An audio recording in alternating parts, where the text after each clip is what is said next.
Welcome back to the Renegade Report for Greg Kerr. I'm Francis Mayer. Greg is out of town on travel. But I'll tell you what, he's not having as much fun as I am right now. Coach Chudy, busy diagramming plays. If you missed the 17-14 victory over Citrus last week, you missed, frankly, some genius play calling. But in the studio right now, we have two members of the architecting, the labor, if you will. We have linebacker, pass rush specialist Garrett Brown and his teammate from high school and actually from childhood, Triton Douglas. Triton, you're kind of a big guy for a halfback. Really, you're not a halfback, are you? I know you've had to take on a lot of carries since Curtis McGregor got hurt in week 1, but you're kind of a hybrid. You remind me a little bit of Marcel Reese. You got a lot of wrinkles in your game. Yeah. I was always big growing up, but it was never – my mom, she kind of got me on a treadmill when I was little. So Did she really? Yeah. Was she whipping you like, hey, no fatties in the Douglas family? No, I kind of got a little big, and she was like, you need to slim it down there. So she got me on the treadmill, started eating right, started getting a little faster, working on my footwork. Do you agree that he's gotten faster? Because you've known him for a while, Mr. Brown. How far back does it go with Triton? Yeah, it goes back before, I'd say, like, we've been friends probably before that, and then we started playing Spartans together, and he was always kind of a level ahead of me, and then kind of got up through that, and then just through Spartans, so like the Golden Empire little thing, all the way through high school, and then all the way up till now, and then it's just kind of have someone that you've been with and kind of someone you can look to the whole time. Sure. And you guys have run into each other in practice. Okay, who hits who? Who's the hammer and who's the nail when you guys go head to head? Well, I'm the hammer, and he's Triton, do you have a rebuttal? Is that the case? Nah, not really. All right. He usually turns his shoulder, so I give up a little bit. Okay. He's a merciful friend, Triton Douglas. Triton, you are averaging, I think, 5.1 yards per carry right now. And one thing we've noticed up in the press box is you will get brought in for a short yardage situation, whether it's 3rd and 1, 2nd and 2, and you're looking for the first down, but then you end up burning them for 8, 9, 10 yards. But let me ask you this: are you always looking for the big run, or are you just looking for the first down and then yards happen to fall your way like pennies from heaven? I just always look to get the most I can because playing college ball, it's always hard to get any kind of yard that you could get. So I just always hit the hole as hard as I can and try and get the most that I can because you never know when you're gonna get the rock again. So you gotta get the ball and do something with it. Yeah, you guys are like the headache brothers because I was telling Garrett yesterday that I feel like he wakes up in the morning thinking about who he's going to get to put licks on. Neither one of you hides from contact. Would you agree with that? Is that part of your game, Garrett? Yeah, well, I think it comes back from like playing all the way at Frontier. It's kind of like the mindset there. We never really did anything like that. Like Frontier, we never really did the whole like finesse, like you would kind of say like BHS kind of offense, finesse, kind of doing all this speed stuff. Right, they don't have anybody in a 3-point stance on the line of scrimmage. Yeah, see, we have all of ours. We have a big bunch of kids that work in like almond farms. Parents are all farming, so we have a bunch of big kids, and then Coach Cornford really takes advantage of that. So then it kind of just transfers over now at BC, and everyone's kind of a hard-nosed kind of runner or tackler, I guess. Right, and team play is a big part of what the Renegades are up to. And let's turn back the clock to what was one of the most exciting games I watched as a professional and a fan, your victory over Citrus. Must-win situation for you guys. You came in 1-4, and if you lose, no bowl game. And I really felt like every element of the team came together. I mean, we had guys coming through on offense. We had guys coming through on defense. And tell me if I'm seeing this wrong or I'm reading too much into it, but this team feels like a different team than the one that played in Hancock. Has there been a change in the locker room? Have you guys, has something clicked? Yeah, there's been a change. Like we kind of sat down, the whole team, just had a team meeting without the coaches, and we talked about like what we need to do, and like we just told each other like we're in this together, and like no matter what happens at the end, we're going through it together. So we got to come together because we're way better than this. We had way better athletes than what we show on the field and what the score shows. And so after that, we just been having good weeks of practice, coming in ready to practice, coming in with a good attitude, and trying to get the W. Well, and you guys did just that in Citrus. I don't know if we were picked by the experts to win, but you guys weren't listening to that, and every facet of our game came through. And there were some guys who have maybe dealt with adversity or had issues with execution who came through like diamonds last Saturday. One of them is Bryson Briggs. Bryson had, kind of a tough game against COC there at the end, but he came through in the best way possible, didn't he, Garrett?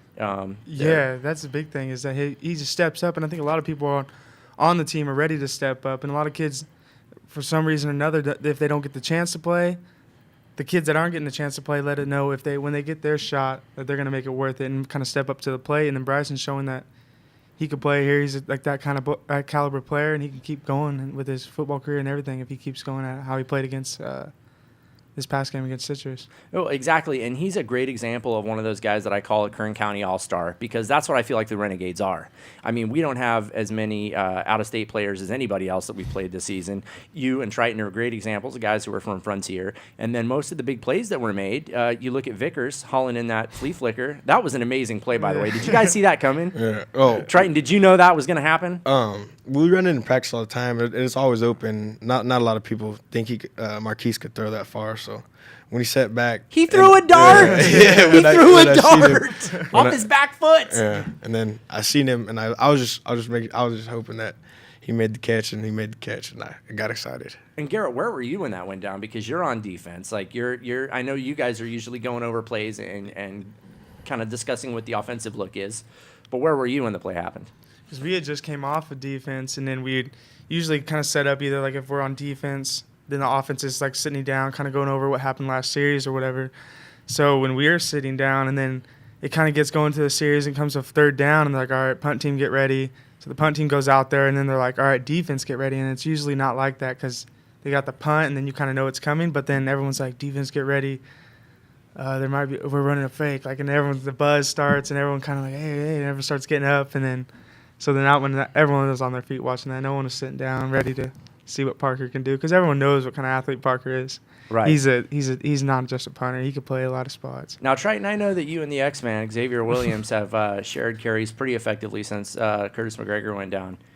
Are you feeling Parker Campbell, the kicker, breathing down your neck? Because he churned out 10 yards like a superstar. I mean, he had a deke on that play. He got the first down and more. Are you worried about Parker Campbell taking your job? I'm not too worried about it, but if he comes, we'll just have to work harder, I guess. All right, there we go. Now, you also talked about guys being ready when their number gets called. And sometimes I meet people in life who are like, they find out I work in sports, and they're like, oh, I don't do sports. And I'm like, what do you mean you don't do sports? Sports is life. Okay? Exactly. And, we had Dayton DiOrio, who punted for us last season. And for whatever reason, things didn't work out for him in spring ball, and he did lose his starting job, right? Brady Wiley. Oh, Brady Wiley. Pardon me. Sorry. Yeah.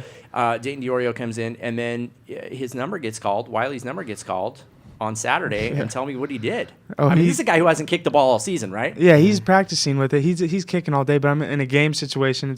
At practice, we're not hitting the punt. We're not trying to block the punter, get him hurt or whatever. So it's definitely not the full game, and then he gets thrown in out of the blue in situation where he has to step up to the plate. And then if he kicks that ball and he's short, he kicks it, shanks it, gets it blocked or whatever happens. That's the whole game. We have to stop him. So pinning them back. We're not laughing and having story time. Oh, no. He has a bad punt. No, and that's all it takes is one slip through the hands or whatever. He got it down to the 15 and stepped up, and then that makes it easy for us to go out there. We've been stopping them all the game.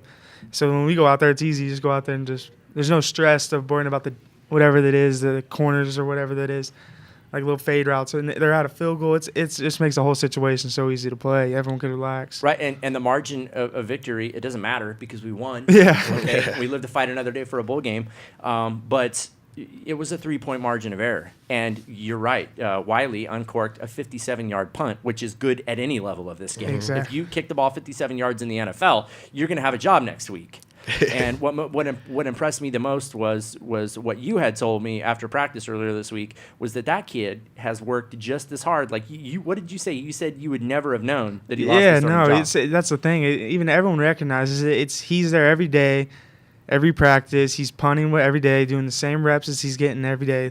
If he's getting less reps or more reps, whatever it is, he's coming, he's working out. He's watching special teams film, and then he's at special teams film every day before practice and watching it, knowing none of the punts, he's not in any of that film. He's watching Dayton, which is the guy that took his spot. He's watching him just getting better off of what he's doing wrong or what he's doing right.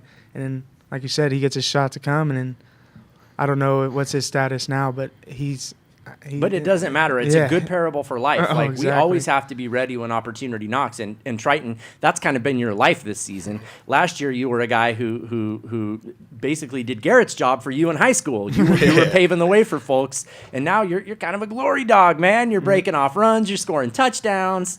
But you were ready for the opportunity when it knocked. Yeah, I was ready. And that is the bottom line. Okay, now I know that our Renegade faithful, they show up no matter what. We see them tailgating. Mm-hmm. I don't think there's a better party in JC football in the entire nation than the one we put on at historic Memorial Stadium on Saturdays. But how about for the fair weather fans that only show up when we're winning? Are we back, guys? Yeah, I I can say we're see back. Can you let them know? Can you Yeah, let the Renegades back? Yeah, Yeah, the we're back. Renegades are back. We got everything figured out, and I think that Well, we'll clear some room on the bandwagon for them, won't we? Exactly. Because there's still room in that stadium. We want you to show up. We got the homecoming game coming up. But first things first, we got more Park coming up. I know that they're a 1-4 team, but how important is it for you guys to keep the energy up and absolutely bring the Renegade pain to these bozos on Saturday? It's really important because, you can never look past any team, no matter what the record is. And so we're just going to come ready. We've been working hard at practice. And come Saturday, we're just going to be ready to hit somebody pretty hard. My thugs from Frontier, watch out. More Park Raiders, boy. You're going to be on the run. All right, well, when we come back, we are going to have the man with the plan, the guy who calls the plays, the head honcho, Coach Jeff Chudy. Guys, don't be looking lazy. Tuck your shirts in. Coach is on the way. When we come back, Coach Jeff Chudy on the Renegade Report when we return.